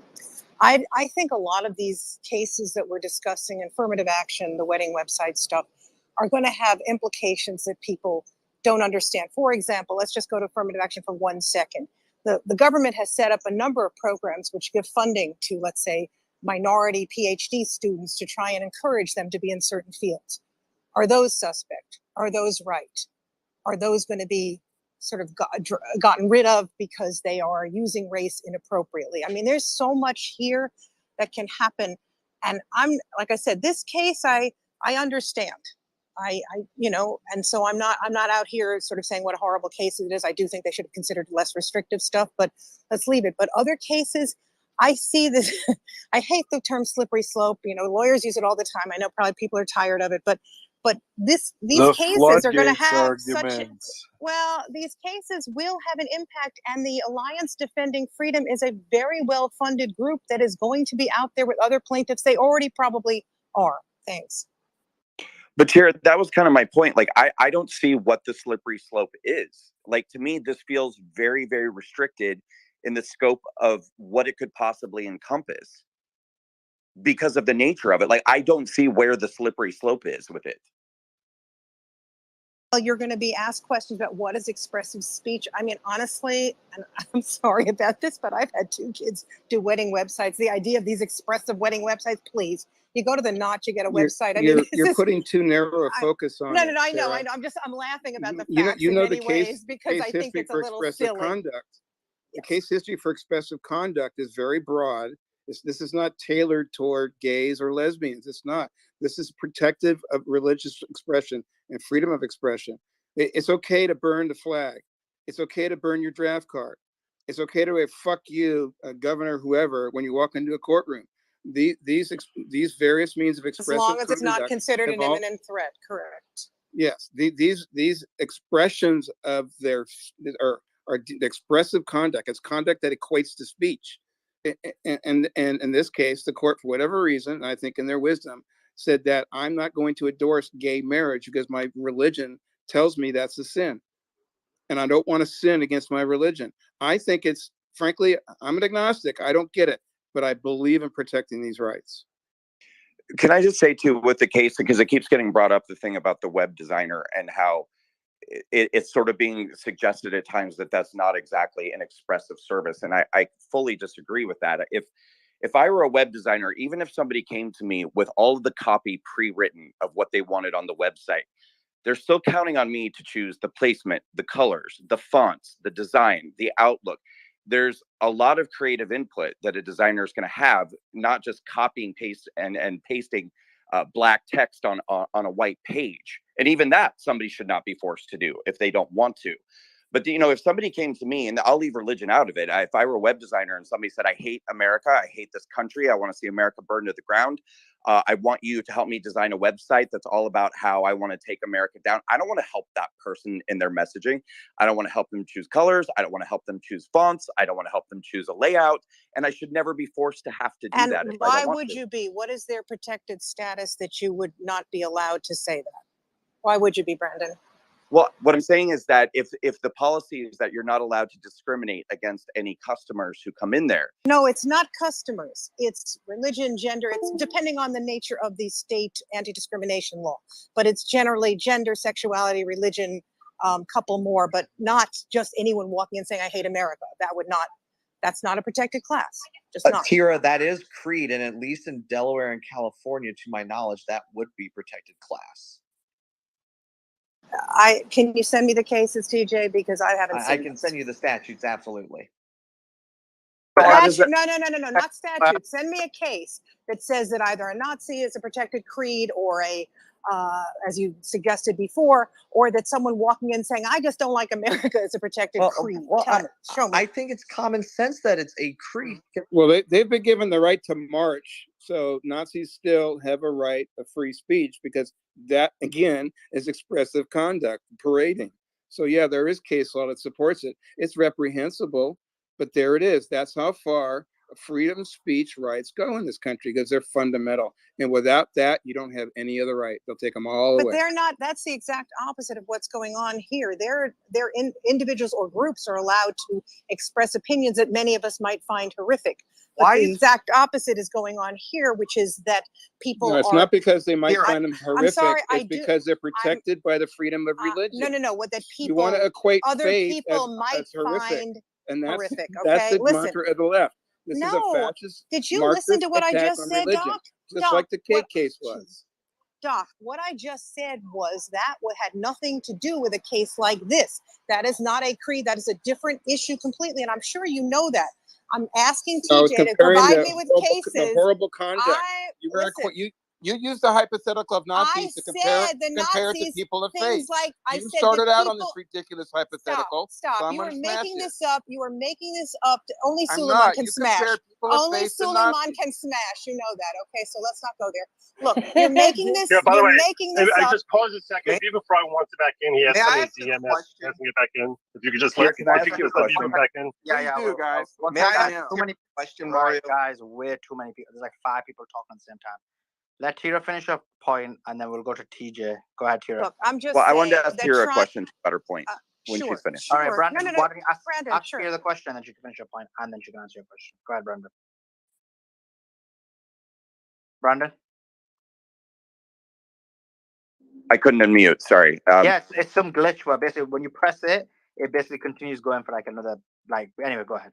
Yeah, Tira, I'm sorry, I didn't mean to cut you off. I just wanted to ask for clarification because you keep bringing up protected classes, and I'm legitimately asking because I may be wrong, but I don't feel it's not my understanding that protected classes have anything to do with this particular decision.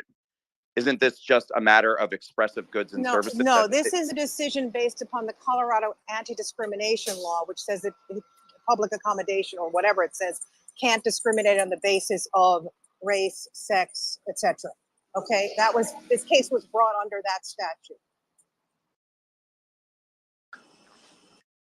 Yeah, but the point being that free speech is so powerful that it even overcomes what's perceived as an attack on a protected class, even though it's really not. Tira, sorry, I glitched out earlier and I was trying to get back in. Tira, you gave an interesting example, and it's one that I've been thinking of as well. Along the same lines, a photographer says, "I don't want to take pictures of blacks and whites together, or whatever." This is where, as the cliche goes, every case is fact dependent. Where one would say, on the one hand, is it an expressive business or is it a widget business? Is it providing photo booths for events? And you say, I provide photo booths for events. I come and install them. They take pictures, but I'm not providing those for a gay wedding or a bar mitzvah or whatever. Versus an expressive photographer who is expressing himself and expressing his mind, or providing some degree of expression in the case. So even with that hypothetical, the question would come down to, are they denying providing a widget based on a protected status, whatever, or are they refusing to provide an expressive service because of their deeply held beliefs? And so it'd be fact dependent. But in this case, if everybody can somewhat agree that designing a website carries with it a certain degree of creative expression or implied expression, especially if it bears your signature, this website was developed by X, Y, and Z, then it's there. So every case will be determined on its own merits. And there could be situations in which, it's a photographic booth for an event. You can't say no to the gays if you're going to provide it there, but you can say, I will not provide my photographic services as a photographer. That would be different facts. Well, that's correct. I was actually referring to the second, okay? To the, photographer taking photos themselves, not the photo booth, which I don't really know if photographers actually provide those and also take pictures. I honestly don't know how it works. And you're right, fact specific. Liam, go ahead. I listened to Brandon very carefully, and he's not wrong that the facts in the case may suggest sort of an outlandish and marginal set of facts that might not actually apply in the real world. That has never discouraged appellate courts before. All of the law of personal injury and negligence in tort law is based on a woman in Scotland who, while on a date with her fiance, had a bad ginger beer float and puked. The law of consideration is based on someone who peeled labels off a bottle and used them to enter a contest. Appellate courts regularly take small cases based on infinitesimal amounts of money or outlandish, irregular situations and use them to make laws that apply to everyone. And that's good because the courts are designed to apply to everyone, rich or poor, great or small, many or few, or sometimes the rights of even one person. So I hear Brendan's criticism and he's not wrong, but that's also a feature and not a bug of how the law works. Let me go to Kyle and then TJ. Kyle, go ahead. Hi, I just had a quick question for Tira. How is freedom of speech or freedom of conscience contingent upon being a member of a protected class? Like, I mean, the U.S. Constitution is the supreme law of the land over CADA or the Colorado anti-discrimination law. So don't you think the Supreme Court had the standing and the merit of enforcing the First Amendment rights of this web designer? I mean, since it follows that the First Amendment I don't see any protected class provisions of the First Amendment, and maybe you can just inform me about the linkage there. Well, what I guess, look, and I'm sorry, I'm in a store, so I can't really talk for this second, and I don't know if you can hear me, but what I was trying to say was that very few of the rights enumerated in the Constitution, freedom of expression, freedom, etc., are unlimited, right? Usually courts apply tests as to whether we can, what is going to happen in a specific case. Here, what we have is the freedom of expression abutting or coming up against anti-discrimination. Courts are able to do whatever they want. They can basically make a new standard. They can make no standard, as they did in the gun law stuff, which they basically stopped a standard in many ways. So I'm saying they had the opportunity to do what they wanted here, and they did what they wanted here. Thanks. Yeah, just to clarify, because I think I understand the other underlying part of that question is, if this case were just about someone comes in and says, make me a cake that says I like to kill puppies, and the owner could refuse to do that because they can refuse to do it and they're not violating the rights of a protected class. Where this became an issue is someone came in and said, make me a cake or make me a website that says I'm having a homosexual marriage, and they said, well, I don't want to do that, and it is a protected class, and that's where DACA or CADA came into effect. That is the distinction here. It's not just someone saying, I refuse to print an offensive message, and the person that they're refusing it on behalf of is not what we call a protected class, even if you disagree with that concept. In this case, it was make a message for a group that is a protected class, and someone said, no, I'm not doing it. If it were, I like to kill puppies, their refusal would have been non-issue. Because they said it as relates to a protected class, it became an issue of civil rights, if that makes it clearer. Tira, I'd like to offer too that when we're talking, you had mentioned the slippery slope earlier, and I said I didn't really see what it was. There have been a few things that I've considered. Now, I want to preface this by saying clearly, these are not things I'm worried about or concerned about, and they're extremely first world problems and not really even problems at all. But I just think it's interesting food for thought when you're talking about what is or isn't an expressive service and how far this could go. Like if I had a fiance who was a man and we were preparing for our wedding and we went into a jewelry store to get our wedding rings. And the jeweler was a very staunch Christian who didn't believe in same-sex marriages. Could my husband or my fiance and I go and purchase rings? Would we at that point just simply be availing ourselves of a good at the person's store? If so, what about sizing our rings?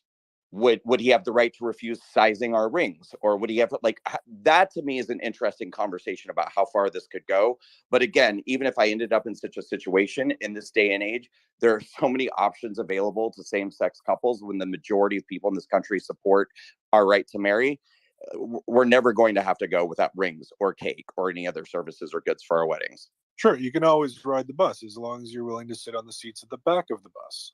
See, but that's ridiculous. You're comparing a cake to literally the indignity of not being able to ride public transportation or drink from the same water fountain or swim in the same pool. Brendan, if I Yes. may, he's and with respect, first of all, Brendan, how's it going? Confounding true public accommodations with the misapplication of public accommodations. This is not a question of public transport. It's a question of, I not call it luxuries, but the benefit of expressive businesses that are open to the public that have now been confounded with public accommodations. This misapprehension really clarifies exactly where the issue is. It's not a question of denying public transport, sit in the back of the bus.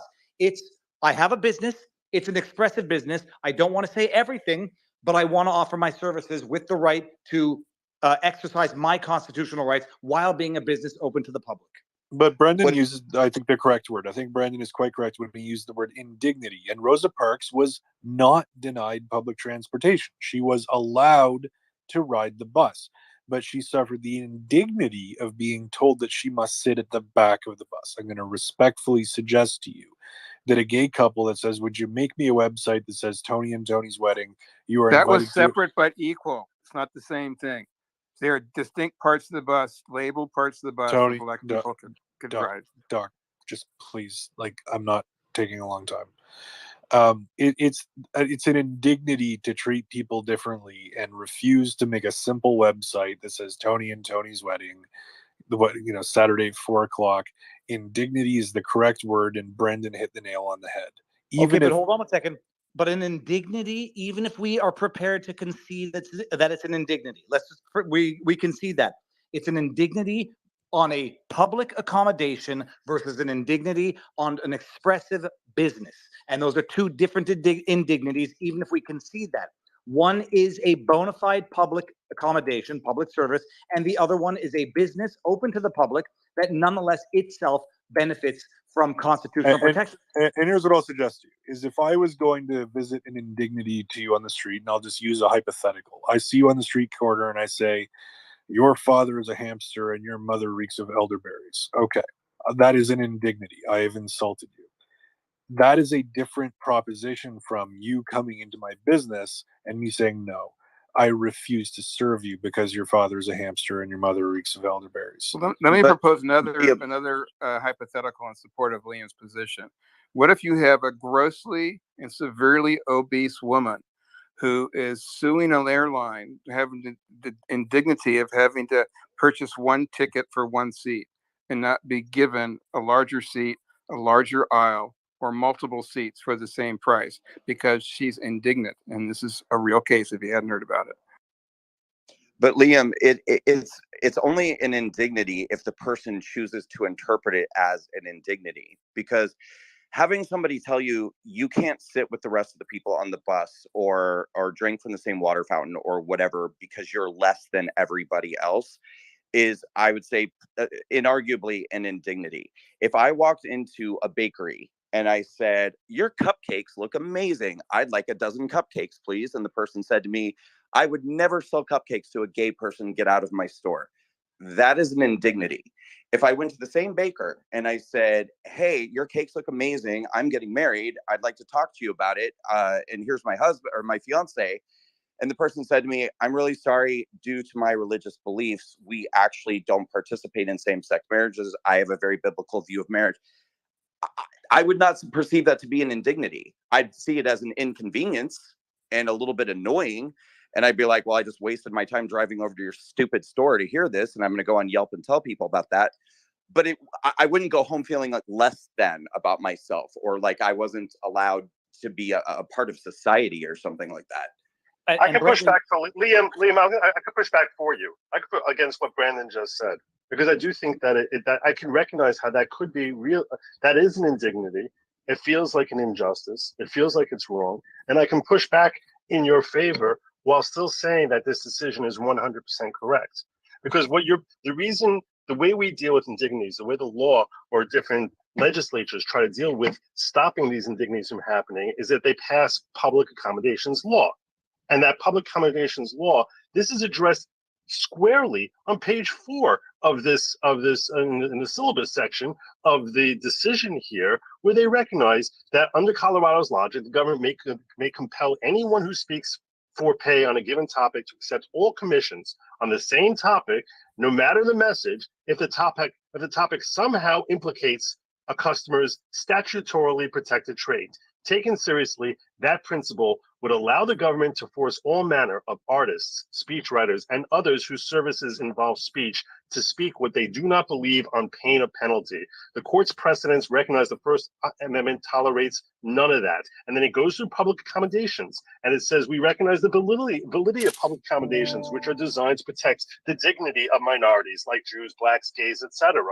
But public accommodations acts must give way to the Constitution. They're not constitutional. They have to ultimately yield to the Constitution. So when a Public Accommodations Act is running afoul of the Constitution, it cannot survive and bulldoze past it in order to steal from the public their First Amendment or other basic civil rights. And by the way, when Brendan's example, like selling cupcakes and refusing because you're gay, that's refusing to sell the widget.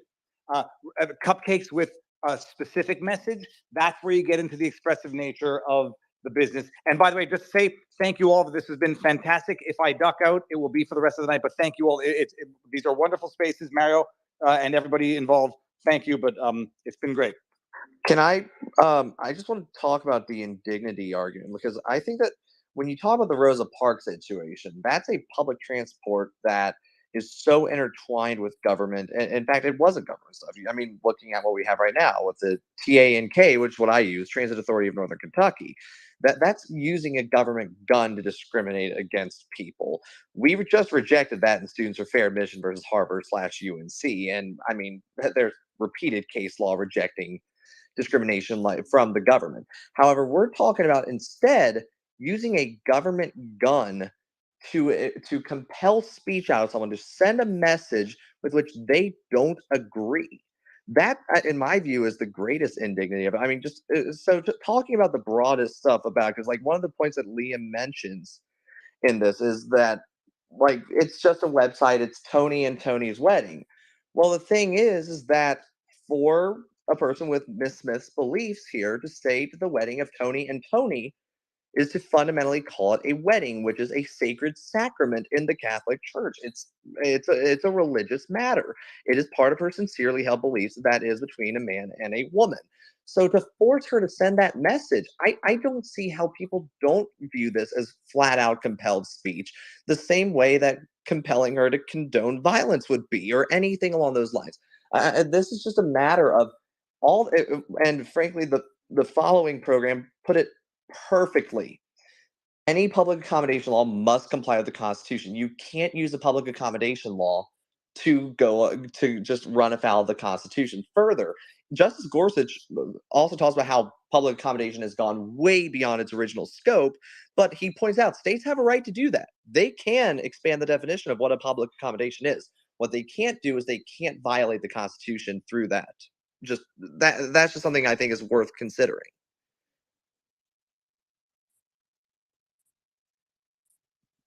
Kyle, go ahead.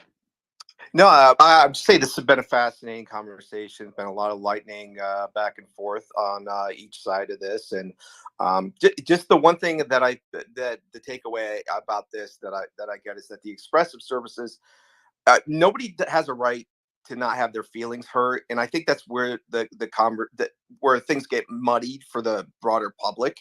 So I think that, separating the public accommodations versus the expressive services, I don't think any of us who make our living with words here, which is the lawyers, the journalists, anybody else who works in that industry, wants to be compelled to put their name, their signature on things, on views that they don't believe. So I think that ultimately the Supreme Court ruled rightly on this one. That doesn't mean I support discrimination against gays in the least. I don't support any ignorant views. I think we should all have equal rights, and one of the most important ones, if not the most important one, is just that we keep our freedom of conscience and freedom of speech, regardless of your personal identity. So thank all of you for the great conversation. Brilliant. So first of all, I want to thank everybody. We are going to be wrapping up, so I do want to thank everybody for joining the space. We've had a very good and decent conversation from all sides, so I really appreciate the conversation. Sarah, have you got any last thoughts before we wrap up? I'm good, Suleiman. Thank you, and thank you, Mario, for allowing me to co-host. Sarah apparently has no thoughts at all. Maybe the real public accommodation was the friends we made along the way. Oh God! I'll end with a dab of cynicism. If you all want to see where